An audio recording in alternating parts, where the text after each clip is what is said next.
So today we are going to be looking at covering learning outcome 2. And in learning outcome 2, we are looking at going through some of the bits which are related to understanding how do we keep ourselves safe when we are working online. So if you recall in the last session, we discussed, the different types of cyber attacks which can essentially happen, and that these attacks typically when they happen, the reason why hackers or people who look at getting access to this unauthorized information look at primarily doing it for various reasons. We looked at the reasons, we looked at the types of attack, we also looked at what is the mindset and what most of these people are after. So they are after information, they want to get access to your personal information, they want to look at getting access to banking details or information which they feel is confident, you feel is confidential, but that in the public domain would allow them to monetize it. And that is why people would sometimes look at getting access to your information. Now, how do we look at keeping ourselves safe and keep the information safe is what we want to be looking at covering in this learning outcome. So it talks about understand how to keep yourself safe and others safe when working online. And there are 4 assessment criteria that we'll be looking at. So they include things like what are the methods through which you can keep yourself safe? So one is I know that I want to save, I want to be safe when I'm browsing online. I don't want my data to be, leaked. I don't want people to track my, let's say, track me during the process of when I'm browsing the internet. But how do you keep your activity safe? How do you keep your activity or not allow others to follow your activity or keep a track of your activity? That is what we're going to be looking at in the first assessment criteria. So there'll be some security measures that can be implemented either on the network or on your machine or on your device, which would allow that tracking or that activity not to happen. So we'll go into details. The second one talks about describe how social networks create your personal brand. Now, obviously, a lot of us, when we look at social media nowadays, there is a lot of information which can be produced, it can be disseminated, it can be consumed, and it can be transmitted through the use of social media networks or social networks as we call them. Social networks and social media networks, there will be a slight differentiation. Social networks would be networks which essentially are networks that you log into to get access to Wi-Fi and the data when you are in a public place. So sometimes they would be termed as public networks, and there will be a difference between social networks. So social and public networks, we need to be differentiating. Public networks is I'm traveling abroad, I'm going to the airport, and I'm in the Manchester airport. Manchester airport provides Wi-Fi for 2 hours or 4 hours free. I log into their network, put in a password or some of my details like name, address, or phone number, and then it validates and then provides me an access for up to 4 hours to be able to browse internet freely. Obviously, that is an example of what is called a public network. You go to Marks and Spencer, you go to Tesco's, you go to any other outlet wherein you are trying to get access to the internet, then you join a public network. Social networks are different from public networks. Social networks are networks which are basically going to be looking at giving you access to information. And that would be predominantly related to information access that you get when you're dealing with what is called SNS service, social networking services. And these tend to be services like Facebook, your Twitter, we look at Instagram, TikTok, Snapchat. There are loads of these type of different services which allow you to get access to some sort of a network online wherein you're able to socialize with your friends, with your colleagues, and they would be termed as what is called the social network. So we'll go into a bit of detail. And a lot of social media influencers and a lot of people who actually put out information on social networks are looking at making money out of it. And how do social networks help you create a personal brand? You have a following, you have a number of followers, you have millions of followers. You look at Mr. Beast, for example, in the US, he's got over 100 million followers. You look at T-Series in India, which is a music company. It is by far the biggest brand in terms of YouTube because it has more than 250 million followers worldwide. So how does it help you create brand? And the idea of creating brand is to monetize it for the purposes of, making money. And we will look at that in the second outcome. The third one talks about how to protect your reputation online. So obviously, because of data now being easily available, reusable, consumed, and somebody can retweet. Okay, I looked at the news conference on the announcement yesterday between by the White House, by President Trump on the Ukraine deal. And obviously, what we do get to see is that story would make, would be presented by, say, Fox News or CNN News, but that story would then be reused by lots of different news networks across the world. So how do I look at, putting that out? When I put it out, I become the owner of the information, and when somebody else uses it, then they can put different types of remarks or add their own interpretation of that information, but that might not be necessarily true, and that might not reflect my own thought process of when, as a journalist, I put out that information. So in such cases, how do you protect your reputation when you write something and people reuse it or misuse it over online, and then they retweet, rewrite, or redistribute it in their own language or version without taking into account what the original message from the owner was? Then in such cases, you would generally see that the interpretation of that information can be done in a different manner, which could be not malicious, but in some cases it could be different to what your thought process is or what you had actually put out as information.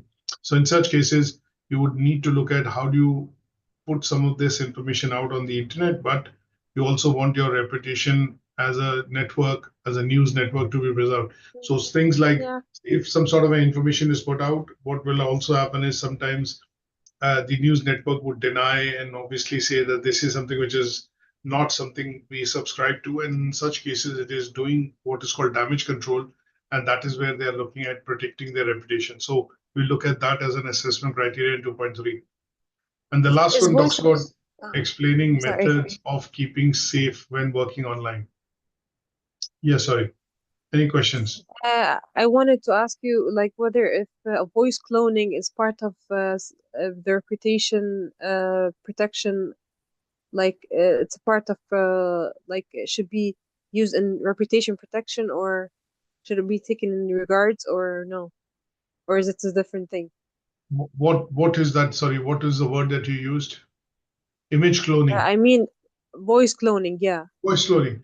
So there are ways in which people can actually use some part of that data, that if it is authorized and there is a permission or some sort of a documentation like an MOU or a legal, let's say, approval which has been taken, then in such cases, this would be considered that you have given consent and you authorize the use of your voice in such cases.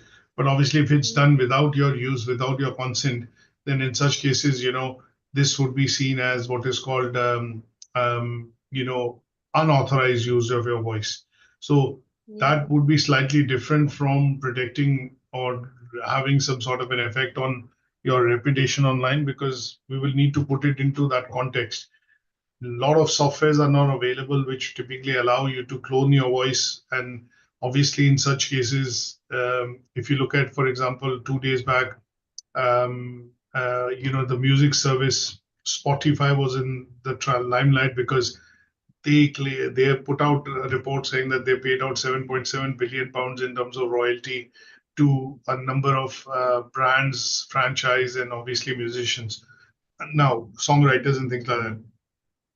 Now, in such cases, it's a platform which uses third-party music or music which is produced by different bands, artists, and songwriters worldwide. And in return, they have a policy wherein they also pay you for a bit of usage of your music and your content, and that is paid out as a bit of royalty. Now, in such cases, obviously, there is a legal agreement. There is some sort of a binding agreement which is available between the party and Spotify as a company, and that is why they are able to use your music to be able to commercially sell it, distribute it, or obviously play it. Although Spotify makes most of its revenues on the basis of advertising. Now, if that sometimes you get to see, and if I relate to your question which you're asking, sometimes what happens is that if you see a particular artist, like for example, there was a war in Gaza, and obviously a lot of artists and songwriters supported Israel, a lot of them supported Palestine. Now, if the views of some of you who are supporting either of the parties are seen in, I would say, not meeting the criteria of what Spotify supports, then in such cases, they would take your label off or your music off. And in such cases, what will happen is that because they would want to distance, say, for example, you make a controversial statement, and though that statement is controversial because that would not be supporting the general views of public. So what the brand in this case or the company would do is different distance themselves by that statement that has been made by a particular, say, songwriter or a musician, because it does not subscribe or complement their values and opinions which they believe in as a company and an organization. So in such cases, in order to protect themselves from that derogatory statement, remark, which does not subscribe to their vision and mission of the organization, they would distance themselves from that musician or songwriter. And that would be done in order for them to be looking at saving their reputation and not having any, let's say, they don't want any impact of that statement made by, which is considered derogatory or defaming by the musician, but they do not want that statement to have any impact on their company's reputation.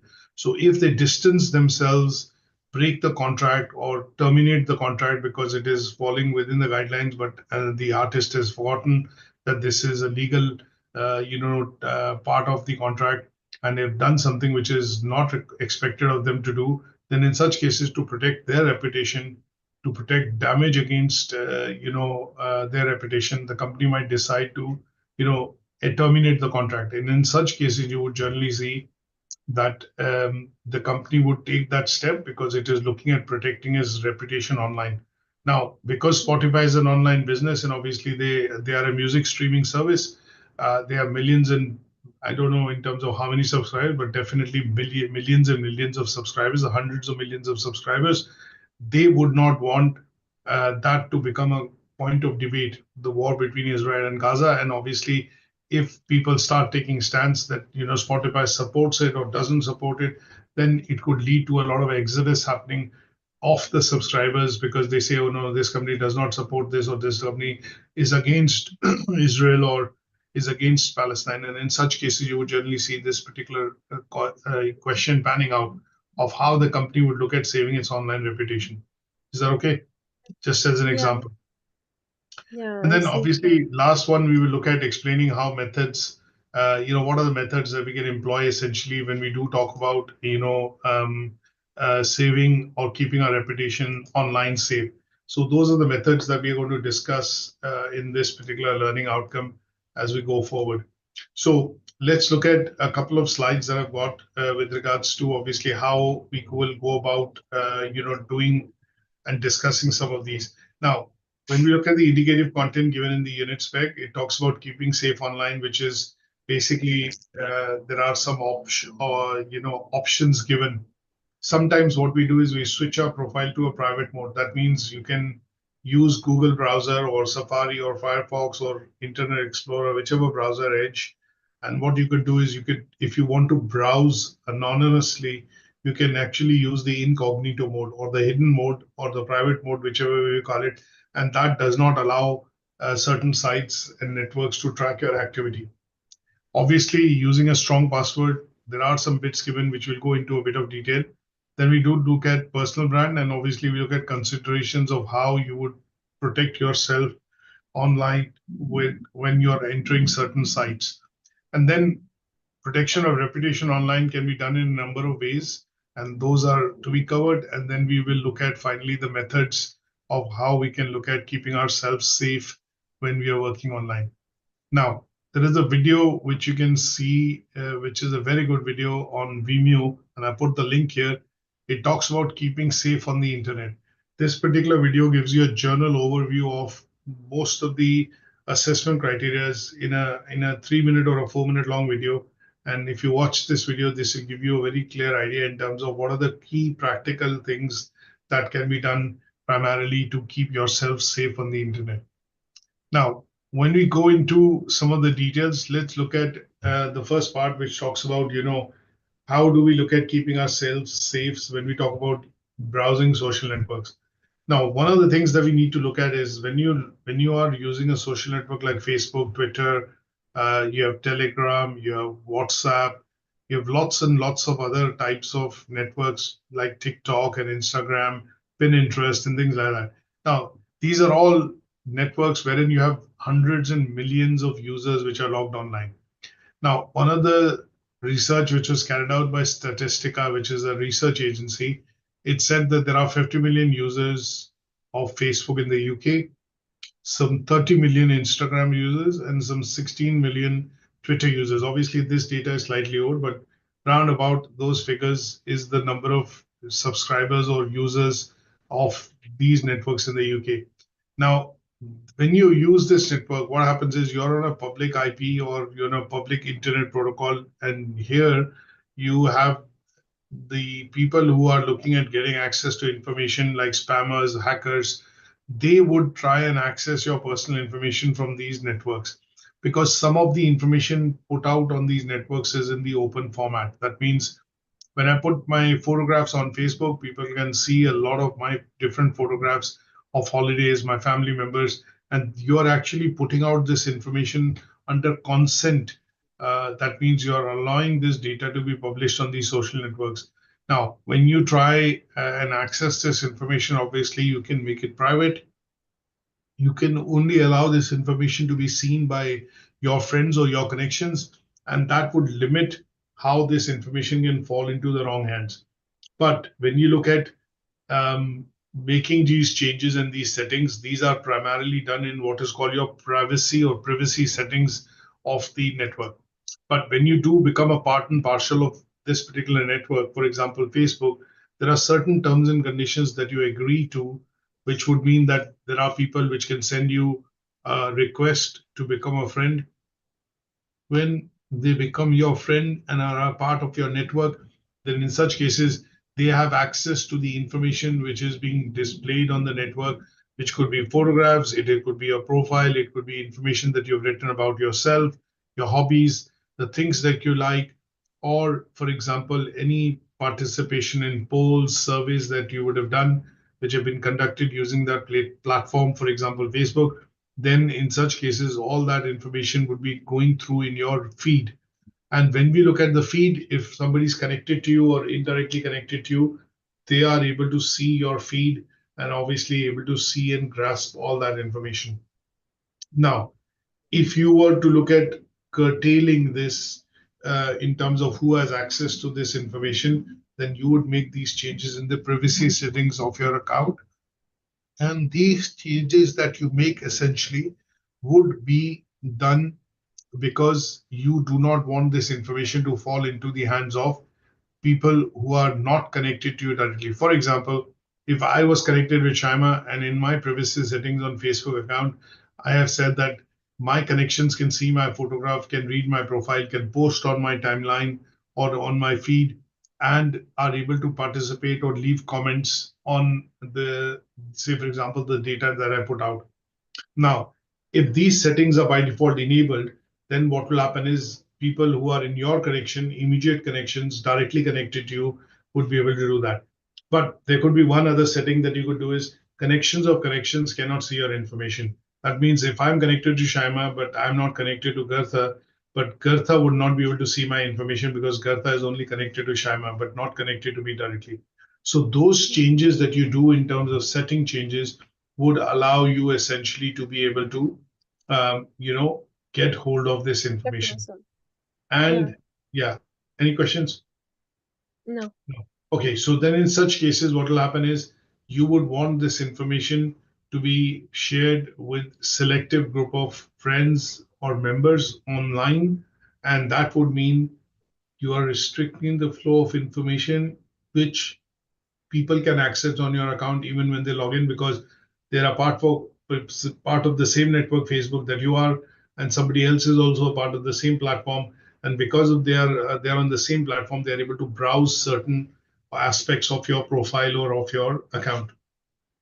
So in order to make such changes and keep yourself safe, what are the various steps that you do or take? One is you create a strong password, which would be not easily crackable, not easily guessable. Sometimes when you look at logging onto these websites very clearly say your password cannot be your date of birth. It has to be a minimum 8 characters long. It needs to be at least having some special characters, symbols, and numbers in uppercase and lowercase. And they also, some of these sites now also suggest to create a very strong password, which is not easy to break or hack into. The other bit Yeah. that we look at, sorry, go on. Any questions? No, actually, I want to say that sometimes, just as you said, that they ask like users to insert like certain password, like without their name or without their date of birth, just to make sure that the password is strong enough. So in some cases, you would see now, we'll go into this into the next, the third learning outcome, which we'll discuss. There are ways in which now certain platforms and networks are forcing their subscribers and users to sign up to what is called two-factor authentication. So apart from just putting the password, if it doesn't meet your guideline, it'll show that it's a weak password, it's a strong password, or it is a password which the network will not accept when you create an account because it is not meeting the set criteria that they've set out or guidelines that they've set out in terms of creating a password for their website. Because if somebody gets hold of the password, look at the headache which the platform gets because one, you would go back and tell them that somebody's hacked into my account or got access to it in an unauthorized way. Then the network has to mediate and then restore your account, look at what is the activity which has happened. So that is why at some stage at the beginning itself, when you sign up to these services, a lot of these services essentially ask you to create a very strong password. They ask you to have or enable 2FA, that means two-factor authentication. That means when somebody is trying to sign in, it'll either tell them to use the Google Authenticator app to generate a code. It might ask you to send a text message to your phone so as to verify it's the same user who's logging in who owns the account. And then in some cases, if both some of these methods are not accessible, then it could also say that other try another way, and that could be wherein an email is sent across to the associated account to confirm. And when you click on that email, verify, it allows you to log in back into the account. So in such cases, Yeah. these are additional security features which are created in order to help you keep your account safe and keep your information safe online, specifically on social media networks. Now, if, for example, I use Gmail, just to give you another view, I use Gmail and my Gmail I use, but there are billions of users of Gmail as well. But I know my Gmail email address, and when I log in, I know the password. Now, Gmail is a personal email, although it is available on the cloud, it is available on the Google servers. But until somebody knows your email specifically, they won't be able to try and logging in and try to hack into or break into your account. But social media networks are different because in social media networks, you're on an open platform. It's like saying you go out and see a football match. So if you're at the Manchester United Stadium and there are 55, 60,000 spectators there, your data is out in the open. If somebody's taking a Yeah. photograph from one stand and you don't even realize that they are taking a photograph, there's nothing that much that you can do because you're in an open space. But when you use an application which is very particular to you, or LinkedIn, for example, on your phone, then people don't know your account unless they know your username or the account. They won't be able to hack into your account. So that is why when we talk about security and saving your data on social networks, is the difference is you're in a public domain, you're in a network, you're in an area, or you're logging into a platform Yeah. which essentially has millions of users online at any given point in time. So any Yeah. vulnerability that you show or have would essentially be exploited and can be technically exploited to gain look at financial gains or any other type of gain, which could be, monetary gain and things like that. Now, sometimes we also look at making sure that we look at revisit our privacy settings. We look at ensuring 2FA. We look at putting in a strong password. We look at obviously changing passwords every couple of weeks or months in order to ensure that the passwords cannot be guessed. We then also look at sometime ensuring that the people we network with on these platforms randomly do not, they are not random people. They are people who are known to you, either in some way or the other, like are they your first connections or your connections connection? And that is where you restrict this information going out, and keeping your information safe and not going out to any other person that you don't intend it to go to. And then what we also do from a device perspective is that a lot of these sites also have what are called privacy policies, terms and conditions of use. So they would generally give you some guidelines to say that you should not be providing financial information, or if somebody is asking for it, you should not be giving personal details on these networks. And we have seen in the past that, the recent scandal, the grooming girls scandal, which is broken down. There's a lot of debate happening in the UK in the Parliament about it. Is that when we look at people coming online and they are able to offer sweeteners, rewards, gifts, and they tend to do this because they're trying to exploit other vulnerable people using these networks. So in such cases, you have to be very careful in terms of what information can be given out, and you should never disclose your personal information like your name, your date, obviously your date of birth, the address where you live, and financial or bank related information, because this can be used by fraudsters to steal your identity and use that information to actually gain access to your funds or your bank account. And then when we talk about devices, you would generally see that people also install what are called antivirus or defender related softwares on the machines. And why is this done primarily is because we know when you become a part of public networks, you are browsing internet, or you are outside, wherein sometimes we go to a cyber cafe and we access a machine which is used by hundreds of people probably a day. And in such cases, they are having open access or net. There are not much controls on it because lots of different types of users come in and use those machines. It is very easy for people or fraudsters to get access to your information, because if you, for example, log into the Hotmail and it says save your password and you click save by accidentally, what has happened is you've left your password in the machine. And if somebody logs into the account again in Hotmail, it will straight away pop up and it will basically allow them to sign into your account without you having to know it. So sometimes on machines, devices, you have to ensure that you have antivirus settings, you have some sort of firewall settings, and you have certain safety checks which could be implemented to ensure that your data or identity cannot be stolen online. And that is all done to prevent the falling in of this information into unauthorized hands for the usages of financial oblique monetary gains. Is that okay?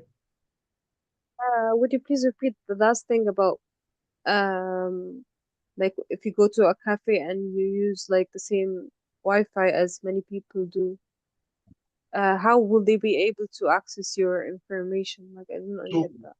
when you go to a cyber cafe or you go to a public place wherein you're using, We're sharing the same Wi-Fi, yeah. yeah, you're sharing the same Wi-Fi.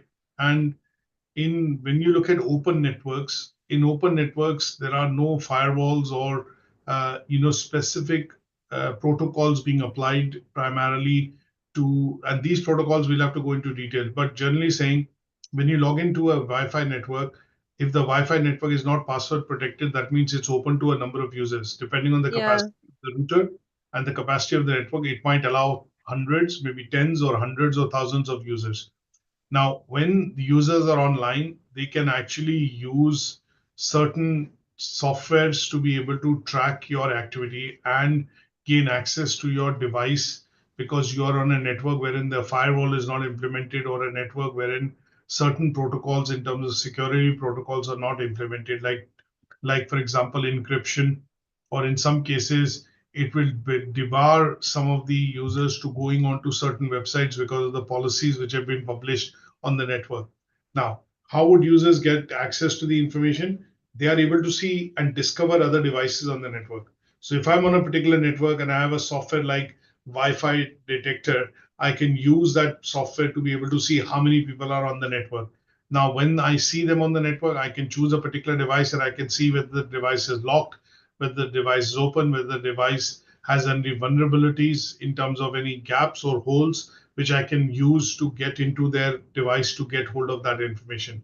So hackers would have, or people who do this activity would have some specialist softwares which would allow them to quickly detect and see what device is open, what device does not have any password, or if you have devices which is storing a lot of passwords and the password security is not either protected by biometric or your face ID, or for example a passcode, then if somebody is able to log into your device using a free IP protocol, they are able to get access to your device, your number, and all the data which is available using that software.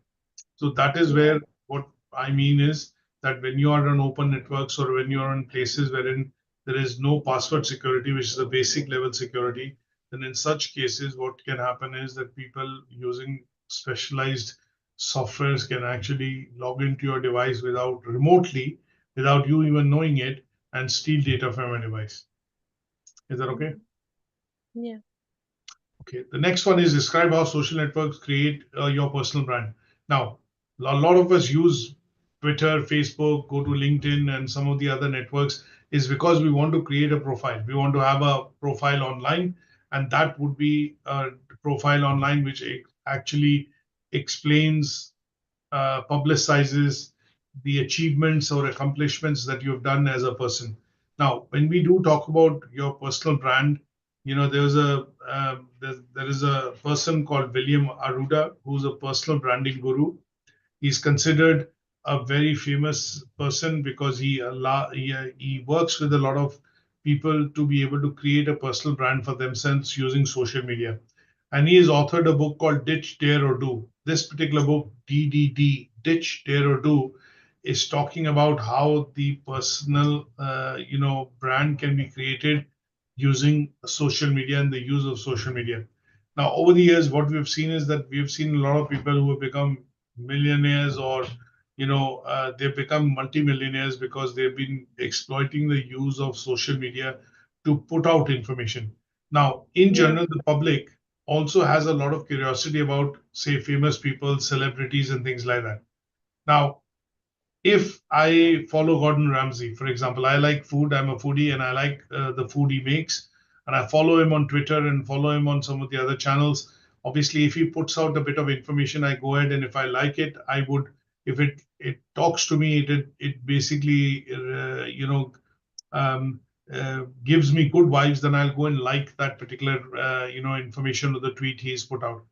Now that allows me to express myself by saying I like what the person is saying, I don't like what the person is saying. I can also comment, I can also do some emojis and other bits. And this part of the interaction, which can essentially happen with the brand, or the tweet which has been put out, or a message which has been put out on the social media board, would allow me to interact with that person. And if I start following that person, then I'll get updates. I will also be looking at getting activity updates or feed updates, and they would keep me in touch with that person and keep me abreast of some of the activities the person is doing. Now, why is it important for companies to create a social media brand? A lot of people today have access to information online. A lot of people are shopping online. And if you look at the old 10 years back, if you go, the traditional marketing model was essentially only based on print, TV, and direct Yeah. marketing It's or other. part of digital marketing as well. I'm Correct, sorry. correct. So I just wanted to say it's part of digital marketing, the yes, you're personal correct. branding.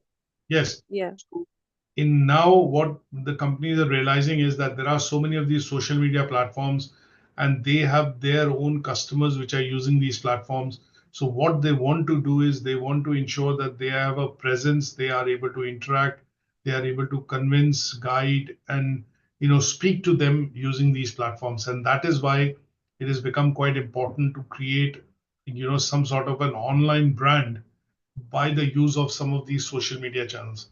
So that is where what we have to look at is what are the ways in which how social media networks can help you create a personal brand. They can help you create a personal brand by creating or having a presence on some of these channels, by talking and engaging with subscribers across these brands and across these channels to provide more information.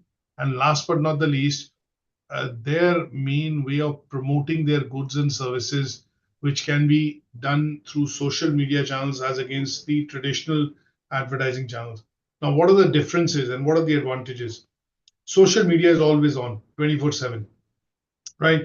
If I do newspaper Yeah. advertising or if I do billboard advertising, I might be passing through the road or passing through that particular site and I would see that advert. But I would not see it again because it is not with me. But if I choose to advertise on social media, and that social media advertising is happening nowadays on mobile phone, any type of device, the moment people switch on the internet, go onto the application, they're able to see the adverts. And that is where the fundamental difference is that on social media, you're always switched on. But as against the traditional media, you're only switched on when you're in front of it or when you're, passing it. So if I'm watching TV, I can watch some ads, but the moment I switch off the TV, the ads go away. But the moment I switch on Facebook, and even if I close the app on the phone, on the iPhone or the Android phone, there is things running in the background. It could be leading to, I would say, some sort of messages which are happening. It could be leading to some sort of email campaigns. It could be leading to you interacting with the app. And in such cases, social media tends to be, is a must now for most companies, services which are selling products and services to have engagement with their subscribers or users online as well. Now, there are lots of different ways in which you can actually create your brand online. Now, there are ways in which people start off. Initially, they start off with discussing and creating profiles on all the social media channels which are in demand. So if you look at, if I go back 10 years, it was Facebook mostly, then Twitter came along, and for professional networking, there was LinkedIn. But then if you see now, there are so many social media channels available which people are using because one is not enough.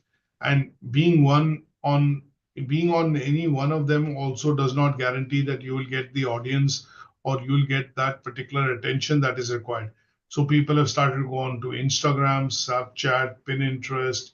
You have them on Twitter, you have them on Telegram, and lots of other channels have sprung up which are also popular because of their niche or because of the target segment that it interacts with or in the geography that particular channel essentially works in.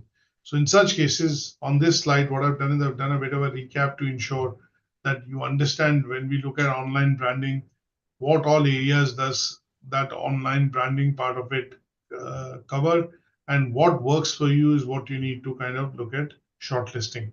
So here is first, keep yourself updated in terms of accounts and your profiles on all the accounts. You need to identify and follow influencers or users who are considered to be authority in that field. If I want to become a YouTuber, I need to know about 20 other YouTubers which are having a greater following in terms of subscriber base, what content they put out. Then obviously I need to also look at making content easy, and I should make, really good content because that is how people would want to come in and subscribe, and they would want more content from me. So if your content is not very good or if it's not very useful, people would probably unfollow you and not come back to your channel again. Then Mm. one part is you need to create good content. The other part is you need to create engaging content. That means your content should have some action, follow up, steps which would allow users to interact with you. And sometimes you would see in all videos in YouTube, they will say, okay, if you like our channel, click subscribe. There's a bell button which keeps ringing on the screen somewhere. They also say follow, subscribe for more details. Sometimes some of the channels will say, that if you like what the content I put out is, could you comment and let us know what you liked in that particular content or the video. And these are ways in which they are actually asking you to interact with it because this would keep them growing as far as their subscriber base is concerned. Yeah, and sometimes when they post a post that is related to people's preferences, like Correct. what do they like, yeah, what they're following and stuff. So This they is would also then a good part of promoting themselves. correct. And they would look at asking open-ended questions, which would encourage more interaction, more comments, and Yeah. more discussions. And their idea is sometimes they take up, you discuss, topics which are going to be broad topics, which are going to be open to creating discussions and debates, and that is how they would look at promoting, themselves. But obviously, looking at a clear strategy, if I were to look at developing my personal brand, I need to identify some of the key things that I would work with. One is the target audience. Am I going to be going to, teenagers? Am I going to be going to young adults? Am I going to young, adult and males and females? Am I going to the grown-up audience or adult users? And in such cases, I would need to bifurcate or demographically look at who is my target audience, whether they are influencers, whether they are people who are highly literate, whether they are people coming from middle income group, there are people who are in college or universities, there are people who are essentially young and working. You would need to look at all that. Then you would Yeah. need to also identify what kind of conversations they're having. You might need to do some bit of research to see whether these are the right forums or the channels that you want to subscribe to. These are the right, influencer groups that you want to be a part of. And then you also look at your competition, what your competition is doing, and also look at seeing whether they have a presence on all the channels or they have a presence on only a few channels, and that is what you would be looking at carving out when you look at creating a plan or to become a personal brand or create a brand which is basically on social media. So these are some of the steps. They are not essentially the all the steps, but these are ways in which you would look at creating your personal brand using social media networks, because there's so much to do. Like sometimes what you get to hear is from other influencers that if you want to gain 10,000 subscribers over a point in time on Instagram, you need to be posting at least 3 or 4 times a day. Your content needs to be engaging. You need to be up to date in terms of what you're talking on that content, because people are getting a lot of content from other people as well, and they might lose interest if your information or the things that you're putting out are old, irrelevant, and not making sense, or stale, as we call it. The content is stale. Yeah. So if somebody's already talked about it, you might not follow that user, that okay, this guy is doing the same thing which somebody else is doing, but I've got that information 2 days ahead or 1 hour ahead, and he's a bit late. So you have to be funny, you have to be engaging, you have to have topics that people would like. You need to be able to break the ice. Sometimes it's all about physical appearance as well, in terms of how do you present yourself. So imagine in China, obviously, there are centers or buildings in which there are hundreds of people who are broadcasting on YouTube every minute. And some of them are selling makeup artist items, some of them are selling household items, some are selling something. But it's a tele-shopping network and they're all broadcasting on the internet. But each of the item and the presenters engaging, they are able to talk about the item, they're going to demonstrate the icon. They would sometime, crack a joke, and that is where they're able to log in and discuss this with Yeah. the live audience. Yeah. Because in business, like my major is business management. In business, it's important to stay unique in the market. So it's Correct. the same thing applies when you have access to the internet and to the social media platforms. You need to keep yourself unique, like Yes, in a different way, but you need to keep yourself unique anyways. absolutely. Now the next one that we have is how to protect your reputation online. So there are, because you're putting out information on platforms which have lots of subscribers, and the information that is being put out to the platforms is being done in a manner wherein the platform has the rights to that information, so you do not have exclusive rights. So when you put this information out, say for example, I have my own website.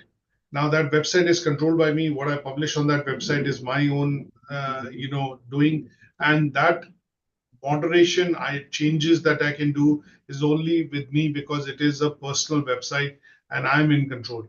But when you look at putting content out on social media channels, you don't own that content. You sign away the rights to owning that content to the website, because you are on a platform wherein when you signed up, there are certain terms and conditions that you agreed to. And in those terms and conditions, any data, any content, any video, any mere photo that you put out actually they become the co-ownership, or they have co-ownership on that particular material. So in such cases, when you look at Facebook, when you look at Twitter, when you look at Instagram, you look at other forms of networks, you would generally see that there are some terms and conditions which are there, which apply specifically to when you post data. Now, in such cases, what will happen is that you do not have exclusive rights to owning the data. And if that is to be used by somebody else to, say, for example, put out for a different reason, and that is not something that you originally said, then in such cases, that could be damaging to your reputation. A simple example that I would give you is now with the use of AI, you're able to generate a lot of these videos which can actually be fake videos. So one of the videos I saw yesterday, which was on TikTok, was it talked about that um, there was an announcement which was done by our Prime Minister Sir Keir Starmer, and the announcement was that we are going to be obviously helping Ukraine and do this and do that. But somebody had actually used that video and manipulated that using AI to create a very different version of that story, saying that if we do help support Ukraine, we are basically going against Russia, we are arming them, we are basically providing them arms and ammunition, which is not going to be beneficial, and the war will continue, which is exactly opposite to the message which the Prime Minister had said. Now, in such cases, if this message goes viral, if this message goes and starts spreading and people start sharing it, then this could lead to a loss of reputation of the British Prime Minister. So, what that loss of reputation could mean is that people could see him in a different light. Now, if this video then becomes available, starts, doing the rounds on the internet on certain platforms like TikTok and Instagram, what will then happen is maybe the PR team or the team which manages or moderates the content would pick it up and would see that this is going to be derogatory or this is not going to be, something which the Prime Minister is going to like because he said something and the video is actually promoting something else. So in such cases, what they would want to do is control the spread and the playing of that video by getting in touch with the platform. Say, for example, if it was Facebook, they would get in touch and say, can you tell us, please take this video down because this video is not authentic. It is not supporting the views of our Prime Minister. And this video has content which has been edited or created in order to falsely spread misinformation about the discussion which the Prime Minister has done. I'm just taking a very hypothetical example. Now, in such cases, what will happen is if this video is not taken down or if millions and millions of people have seen it, they would have they would have thought of something in their mind. And this thought process can be damaging for the reputation of the Prime Minister because people would see this as a video produced by him and not knowing that the video is fake or whatever. And in such cases, they would actually start protesting or coming out and putting out their own remarks to that video in different ways and form, and that would be damaging to the reputation of the Prime Minister. So, how do you control this particular damage? Is that some of these channels have close monitoring, which allows these videos to be automatically deleted from the system. In some cases, they block the user, they ban the user, or they would basically deactivate the account because they would see that this account is being used to send misinformation onto the platform, which is creating a lot of problems for its users. And obviously, from a privacy reason point of view, what they would then do is serve a notice to the account to say, these are the terms and conditions, these are the things which have been allowed, these are the things which have been not allowed, and you're doing the things which are not allowed or not related to what the channel subscribes to. And in such cases, we are looking at deactivating your account or taking down your account. So in such cases, why this drastic step is taken is that they are looking at protecting the reputation of the person. And in such cases, it is required because this spreading of misinformation can lead to a wider level chaos.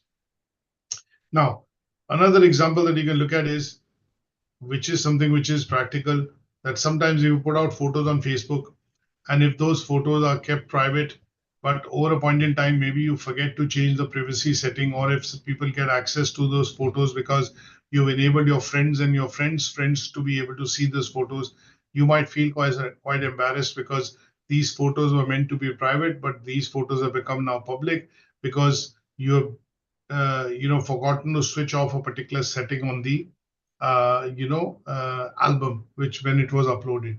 And in such cases, if these photos have now started to get shared amongst other members on the internet without your consent, then this could create what is called a problem for you in terms of your reputation or compromise your image, essentially. And in such cases, this can be seen to be, say, for example, you put out some images of your holiday, wearing something or doing something funny, but that is not exactly what you are in real life. But if these photos or pictures get in the hand of wrong people, they could start to spread misinformation, and that misinformation could actually lead to your loss of reputation. So there are lots of ways that in which you can actually protect your online reputation. One is sometimes Google, if you're on Google, if you're a Google user, so Google had Google Photos, which have now been discontinued. But in some cases, Google does send you an occasional email to say, can you revisit your privacy settings? Can you revisit? And for example, look at your passwords. And in some cases, it will also say that could you revisit some of the settings on the page which are which obviously do not conform to being private or public. And that could be one of the ways that it will suggest to say that you need to change these settings in order to protect your identity and obviously keep your reputation safe. You could set up Google alerts, which are things which we will do. I can set a Google alert on my email to say if there's any story, news, image published about me anywhere in the world, then it will capture that information and send you an alert on your email. And that alert essentially does that job of obviously monitoring if anything is being posted, retweeted, or said about you online if you're a famous person. Now, there could be other ways in which how people would look at this is one that it is normally said that you should not keep any sensitive content online. Now, there were lots and lots of different types of videos and pictures which have leaked out for Hollywood celebrities and in general for different people across the world that they have felt embarrassed because of it, because these were things which are always supposed to stay confidential, but because of vulnerabilities in the system, their own breaches in terms of not because of passwords, weak passwords, or whatever reasons, have actually fallen into the hands of different or wrong people online. And when they start circulating these images, this bit of information online without the person knowing it, whose data has been copied or stolen, then it can lead to a very, it can be one quite embarrassing. It can lead to loss of reputation, and obviously that damage which some of these things do to your reputation cannot be, is normally sometimes considered irreparable because the damage is so huge that it will take years, months, if not years, for you to recover from that, let's say, shaming which has happened or any sort of online reputation loss which has happened. So in such cases, in sometimes public networks and social media networks, not public, but social media networks would normally recommend that don't keep sensitive data online. And if it is kept online, it should be password protected. There should be two-factor authentication switched on. And if it falls into the wrong hands, obviously it can lead to the loss of your reputation, in terms of online reputation. So sometimes what these networks would normally propose is to revisit and check your security settings, check your privacy settings, and check your passwords. If you haven't used, for example, a Google account for a number of months, you normally see Google send you an email that you haven't used this account for a number of months. Is this account still active? And what they do is they are looking at finding out if people have abandoned that account or have not used it. Then in such cases, they would inactivate that account so that unauthorized people do not get access to that information. Is that okay? Yeah. Now, last but not the least, when we talk about looking at methods of keeping safe when working online, obviously things can happen, disasters can happen, mistakes can happen, And that is why we need to look at implementation of software protocols, firewalls, use of antivirus softwares to be able to keep ourselves and our data safe and machine safe online devices. Because at the end of the day, you access the internet, which is an open network, and that open network allows millions and billions of users worldwide to connect to each other. Now, if there are vulnerabilities in that network or in your settings or in your privacy settings, then that can leave some sort of backdoor open for people who are specifically trying to get hold of that information, and they are able to then get in through that backdoor. So when you look at cyber security and when you look at safety online, there are lots and lots of different types of softwares which the government and practical implementation measures which the government prescribes that citizens should follow. One of them is to get a cyber safety or a e-safety software. Now, when this is running as a software, it basically keeps you out of the harm's way of certain sites.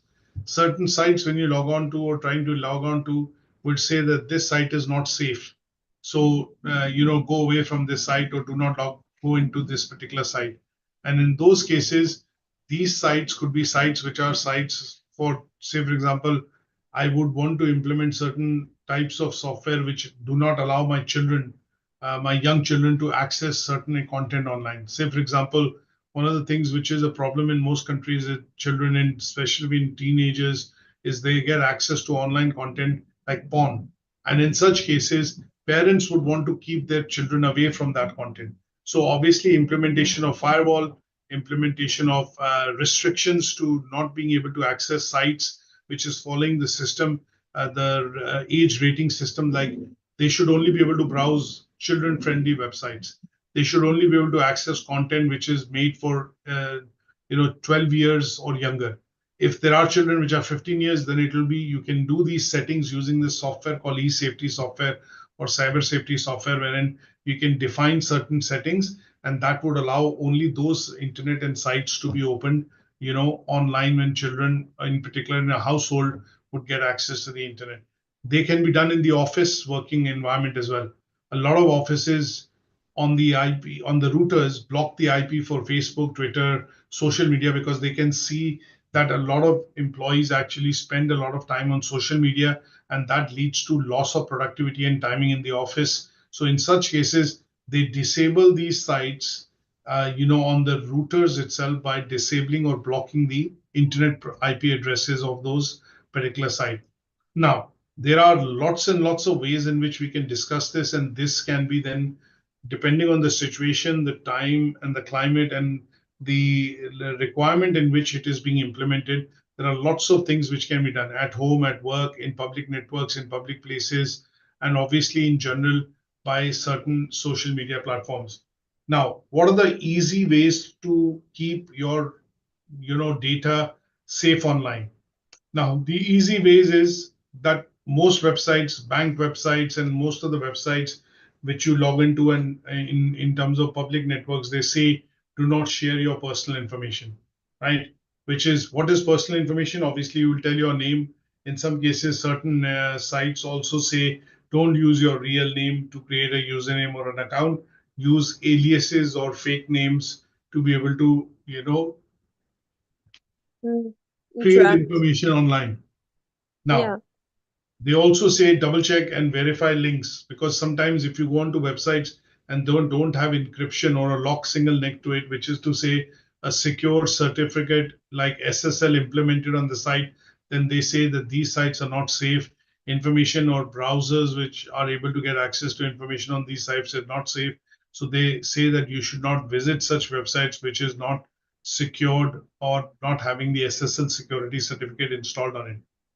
Obviously, when you're on public networks like Wi-Fi, make sure that make sure your personal information on your phone, on your devices is not shareable. Like, for example, I on my phone can have my personal hotspot shareable. So if I broadcast and don't put any particular password on it, and my people can look at my phone and they look at, okay, it's got an open network, they can log into my phone and then use the network. So what will happen is, if they're downloading data, obviously it is costing me, because I have not bothered to look at that terms and condition that my personal hotspot, Wi-Fi spot should be password protected, and that is allowing other people to browse from my phone. What are the effects which is it's happening to me? My phone battery is draining. I'm paying for the data. If they're downloading lots and lots of different type of stuff, I could be seen logging onto sites which I don't do normally. So people could be browsing certain sites using my network without my knowledge, and that would be detrimental. Because those sites would capture my IP address, or my phone's IP address, because I've not put a password on the Wi-Fi, and they could be damaging to me in the future in terms of you know say for example, my details being left onto a site which I've never gone in and browsed. That is because my Wi-Fi hotspot was not password protected. Sometimes people say when you are in a public network, use a VPN or a virtual private network, which actually hides your IP and hides your details. So you're behind a firewall. And that could be one of the ways of doing it. Then logging into secure sites, which have a SSL certificate implemented. You should be careful when you're chatting with somebody online on chat boards like WhatsApp and Telegram and Botin and things like that.